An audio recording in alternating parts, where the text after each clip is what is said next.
আসসালামু আলাইকুম প্রিয় দর্শক, আশা করি আল্লাহর রহমতে ভালো আছেন। আজকে আপনাদের সাথে শেয়ার করব চিচিঙ্গা দিয়ে ডিমের রেসিপি।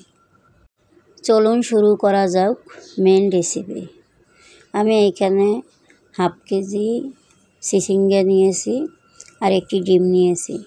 আমি এখন চিচিঙ্গাগুলি ভালো করে ধুয়ে একটা কড়াইতে বসিয়ে ভালো করে সেদ্ধ করে নেব। ঢাকনা দিয়ে ঢেকে দিয়েছি। এই যে ঢাকনা উঠিয়ে নিয়েছি।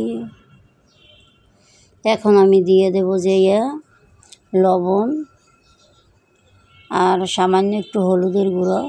এই যে দিয়ে দিচ্ছি হলুদের গুঁড়ো আর দিয়ে দিচ্ছি লবণ, দিয়ে ভালো করে সেদ্ধ করে নিব।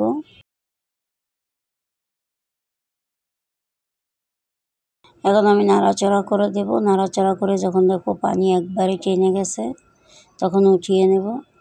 নিয়ে এখন কড়াইতে দিয়ে দিছি যে মিডিয়াম সাইজের 3টে পেঁয়াজ কুচি দিয়ে দিচ্ছি তেল। পেঁয়াজ হালকা লাল লাল হয়ে গেছে। এখন দিয়ে দিছি সামান্য হলুদের গুঁড়ো, সামান্য মরিচের গুঁড়ো,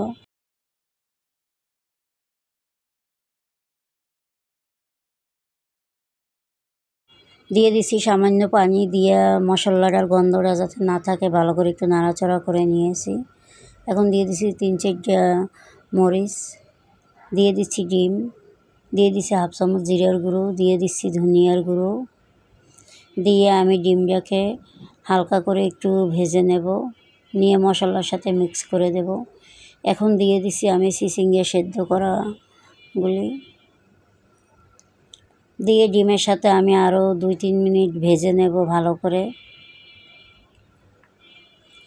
ভেজে নেওয়া হলে আমি আপনাদের দেখিয়ে দিচ্ছি যে আমার চিচিঙ্গার কালারটা কত সুন্দর হয়েছে। এই যে উঠিয়ে নিচ্ছি।